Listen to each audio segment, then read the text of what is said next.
غزوہ تبوک آپ صلی اللہ علیہ وسلم کی مبارک زندگی کا آخری غزوہ ہے 9 ہجری کے اندر، آپ صلی اللہ علیہ وسلم کی وفات سے تقریباً 1.5 سال پہلے۔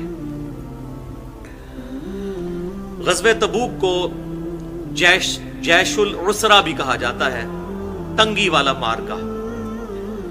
اس میں اللہ تعالیٰ نے صحابہ اکرام علیہم رضوان کو آخری درجے میں آزمایا، اور الحمدللہ آپ صلی اللہ علیہ وسلم کے جانثار صحابہ اکرام علیہم رضوان اس آزمائش میں بھی پورے اترے۔ اس کا بیک گراؤنڈ یہ ہے کہ صلح حدیبیہ کے موقع پر اللہ تبارک و تعالیٰ نے سورۃ الفتح کی وہ آیات نازل فرمائیں، بسم اللہ الرحمن الرحیم، انا فتحنا لک فتحا مبینا۔ اے محبوب صلی اللہ علیہ وسلم، یہ صلح حدیبیہ جو آپ نے کی، یہ اللہ تعالیٰ نے آپ کو روشن فتح عطا فرما دی ہے۔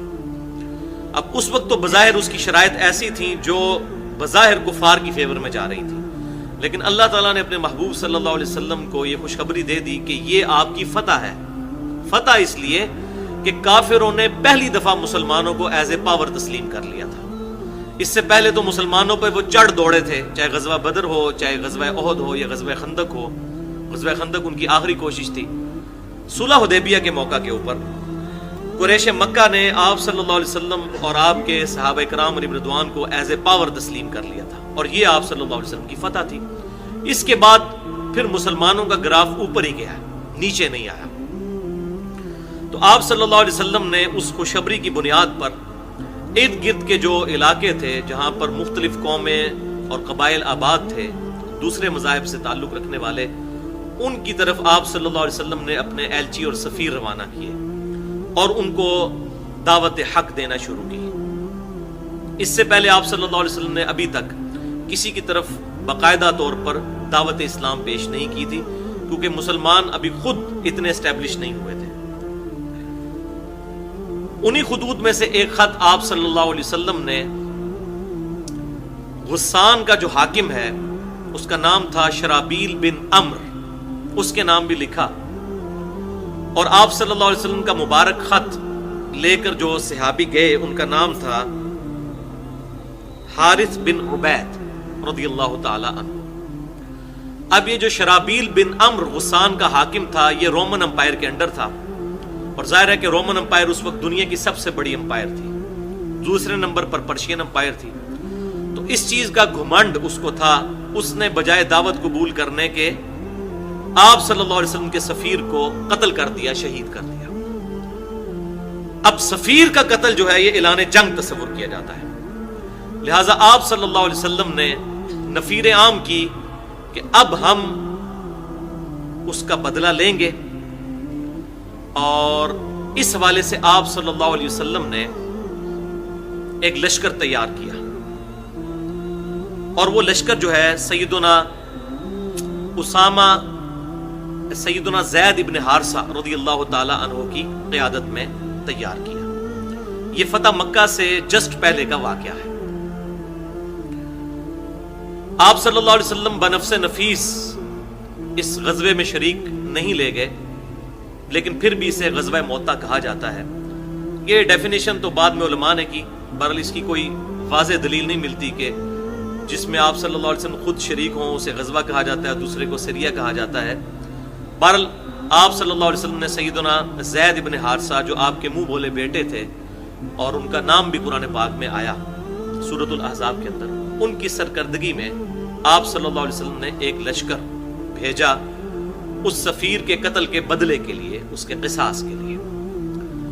اور آپ صلی اللہ علیہ وسلم نے پہلے ہی بتا دیا تھا، یہ صحیح بخاری میں موجود ہے، اور میں نے اس کے ڈیٹیل کے ساتھ مسئلہ نمبر 6A علم الغیب سے متعلق فرقہ وارانہ نظریات کا تحقیقی جائزہ، اس میں بتایا ہے کہ آپ صلی اللہ علیہ وسلم کو اللہ تعالیٰ نے مدینہ شریف میں بیٹھے ہوئے غزوہ موتا کا منظر لائیو دکھا دیا۔ یہ آپ صلی اللہ علیہ وسلم کا معجزہ تھا، سینکڑوں میل دور۔ تو آپ صلی اللہ علیہ وسلم نے فرمایا کہ اگر زید ابن حارثہ شہید ہو جائے تو اس کے بعد تم جعفر بن ابی طالب، سیدنا علی رضی اللہ تعالیٰ عنہ کے جو بھائی تھے، ان کو اپنا امیر مان لینا، اور اگر وہ بھی شہید کر دیے جائیں تو پھر عبداللہ بن رواحہ رضی اللہ تعالیٰ عنہ کو اپنا امیر بنا لینا۔ اب ظاہر ہے کہ آپ صلی اللہ علیہ وسلم کی مبارک زبان سے ایسی بات نکل رہی تھی تو اس میں کوئی غیبی خبر پوشیدہ تھی کہ کوئی معاملہ بڑا سخت ہونے والا ہے. تو آپ صلی اللہ علیہ وسلم نے چند ہزار کا لشکر جو ہے وہ ان کے ساتھ بھیجا اس غسان کے حاکم سے بدلہ لینے کے لیے. اب یہ لشکر جب وہاں پر پہنچا تو وہ حاکم رومن امپائر کی مدد کے ساتھ تقریباً 1 سے 1.5 لاکھ کا لشکر لے کر آ گیا مسلمانوں کے مقابلے میں. اب مسلمان تو تقریباً 10 سے 15 ہزار تھے, 1-10 کی نسبت تھی, مقابلہ بڑا مشکل تھا. بڑی گھمسان کی جنگ ہوئی. سیدنا زید ابن حارثہ رضی اللہ تعالیٰ عنہ آپ صلی اللہ علیہ وسلم کے چہیتے ترین صحابی اس جنگ کے اندر شہید ہوئے. اور زید ابن حارثہ پہلے 5 مسلمانوں میں سب سے پہلے اسلام قبول کیا سیدہ خدیجہ رضی اللہ تعالیٰ عنہ نے, اس کے بعد سیدنا علی رضی اللہ تعالیٰ عنہ نے, اس کے بعد زید ابن حارثہ نے. یہ تیسرے نمبر پر مسلمان ہونے والے, اور چوتھے نمبر پر سیدنا ابو بکر صدیق رضی اللہ تعالیٰ عنہ. اور آپ صلی اللہ علیہ وسلم نے ان کو بچپن سے پالا تھا, اور انہی کے بیٹے تھے اسامہ ابن زید, جن کے بارے میں بخاری اور مسلم میں آتا ہے کہ اگر آپ صلی اللہ علیہ وسلم اپنی ایک ٹانگ کے اوپر سیدنا حسن و حسین کو بٹھاتے تھے تو دوسری طرف سیدنا اسامہ ابن زید کو, کیونکہ وہ بھی آپ صلی اللہ علیہ وسلم کے پوتوں کی طرح تھے. بہرحال زید ابن حارثہ شہید ہوئے. آپ صلی اللہ علیہ وسلم کی ہدایت کے مطابق سیدنا جعفر طیار رضی اللہ تعالیٰ عنہ, طیار ان کو اس لیے کہا جاتا ہے کہ اللہ تعالیٰ نے ان کے 2 ہاتھ کٹنے کی وجہ سے ان کو جنت میں 2 پر عطا فرما دیے تھے. حضرت علی کے یہ بھائی تھے جعفر بن ابی طالب رضی اللہ تعالیٰ عنہ.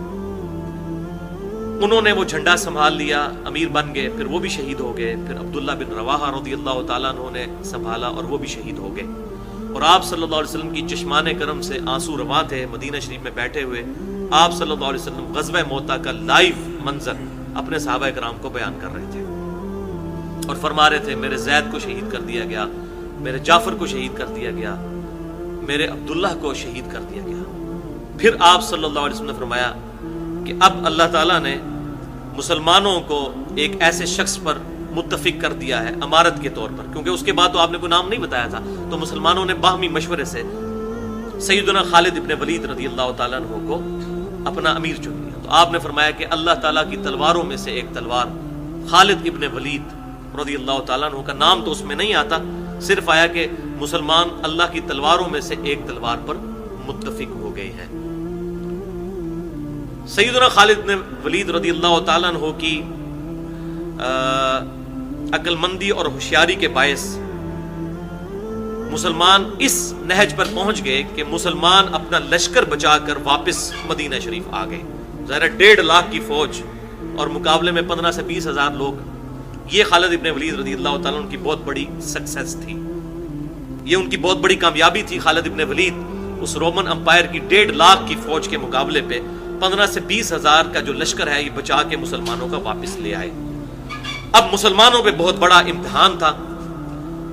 تو آپ صلی اللہ علیہ وسلم نے اب ارادہ کیا کہ اس رومن امپائر کو ان کی اس غلط حرکت کا مزہ چکھایا جائے اور میں خود بنفس نفیس ان کے مقابلے کے لیے جاؤں. تو یہ آپ صلی اللہ علیہ وسلم نے ارادہ کیا, اور یہ پہلا موقع تھا کہ نفیر عام کی گئی غزوہ تبوک کے موقع پر کہ اب جو شخص اس قتال میں شامل نہیں ہوگا وہ علل اعلان منافق ڈکلیئر کیا جائے گا. اس سے پہلے کسی غزوے کے لیے یہ بات نفیر عام نہیں تھی. اگر کوئی غزوے میں شریک ہوتا تو اسے مال غنیمت میں سے حصہ مل جاتا, ثواب بھی مل جاتا, جو نہ جاتا اسے مال غنیمت میں سے حصہ نہ ملتا. لیکن یہ پہلا موقع تھا جس کے اوپر آپ صلی اللہ علیہ وسلم کی طرف سے یہ نفیر عام ہوئی, ندائے عام ہوئی کہ اگر اب کوئی اس غزوے میں شریک نہ ہوا تو منافق ڈکلیئر کیا جائے گا.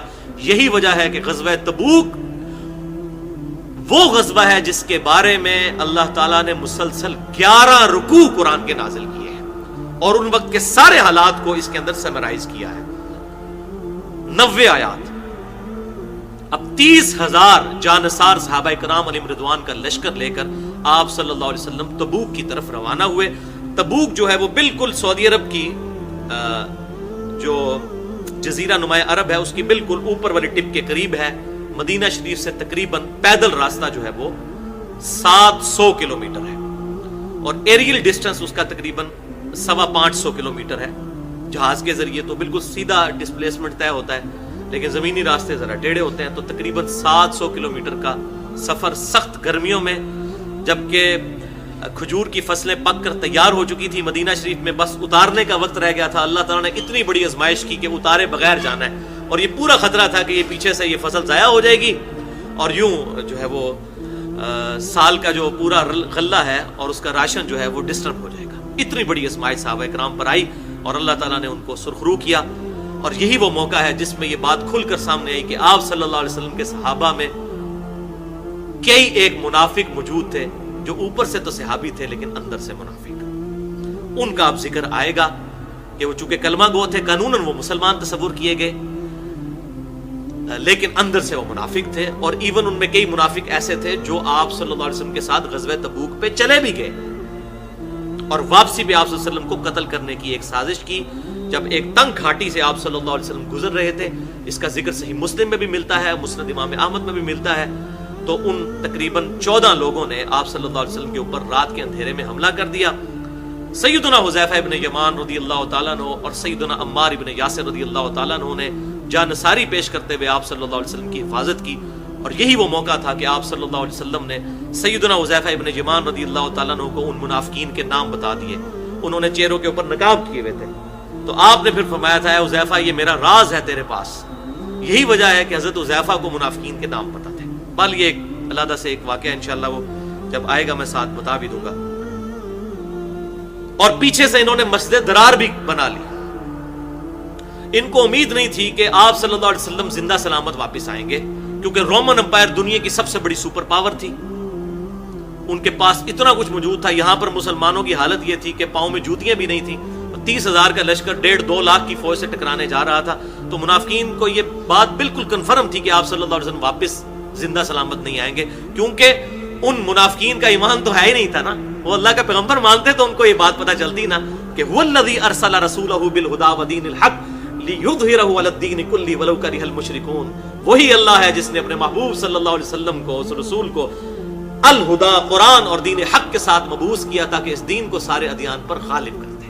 یہ تو آپ صلی اللہ علیہ وسلم کا دین غالب ہونا تھا, لیکن منافقین نے پیچھے مسجد بھی بنا لی. پھر آپ صلی اللہ علیہ وسلم نے آ کے اس مسجد کو آگ لگائی. وہ تو بالکل آپ سمجھے کہ 4 تکبیریں مسلمانوں پہ پڑ چکے ہوئے تھے. یہ تو اللہ تعالیٰ نے پھر فتح دی, اور جنگ کے بغیر ہی آپ صلی اللہ علیہ وسلم کا رعب ایسا ڈالا کہ وہ کیسر روم کو بھی یہ یقین ہو گیا کہ آپ اللہ کے پیغمبر ہیں. 30,000 کی فوج اور وہ 1.5-2 لاکھ کی فوج لے کر آیا, لیکن جب آپ صلی اللہ علیہ وسلم بارڈر پہ پہنچے تو وہ اپنی 2 لاکھ کی فوج لے کے بھاگ گیا. پھر آپ صلی اللہ علیہ وسلم 20 دن تک تبوک کے اس سرحد کے اوپر اپنے صحابہ کے ساتھ رہے, اور پھر ارد گرد کے قبائل کے ساتھ آپ نے معاہدے بھی کیے. مسلمانوں کی دھاک پھر انٹرنیشنل لیول پہ بیٹھ گئی کہ دنیا کی سب سے بڑی سپر پاور رومن امپائر صرف 30,000 جانثاروں کا مقابلہ نہیں کر سکی. یہ بہت بڑی مسلمانوں کا رعب تھا. اور پھر الٹیمیٹلی سیدنا عمر فاروق رضی اللہ تعالیٰ عنہ کے دور میں 17 ہجری کے اندر جنگ یرموک کے اندر مسلمانوں کو بہت بڑی فتح نصیب ہوئی, اور اس لشکر کے امیر بھی سیدنا ابو عبیدہ ابن جراح رضی اللہ تعالیٰ عنہ اور سیدنا خالد ابن ولید اور سیدنا یزید بن ابی سفیان رضی اللہ تعالیٰ عنہ تھے. سیدنا امیر معاویہ رضی اللہ تعالیٰ عنہ کے بڑے بھائی یزید بن ابی سفیان. یہ 3 بڑے بڑے جرنیل تھے جن کی سرکردگی میں سیدنا عمر کے دور میں رومن امپائر کو بہت بڑی شکست ہوئی, اور یہ سارا ایریا جو ہے فلسطین کا اور ارد گرد کا ان کے ہاتھوں سے جاتا رہا, اور حتیٰ کہ انہوں نے گھٹنے ٹیک دیے اور مسلمانوں کو جزیہ دینے پر آمادہ ہو گئے. اور اس کے پھر چند مہینوں کے بعد جنگ قادسیہ ہوئی ایران کے اندر, اور دوسری بڑی امپائر پرشین امپائر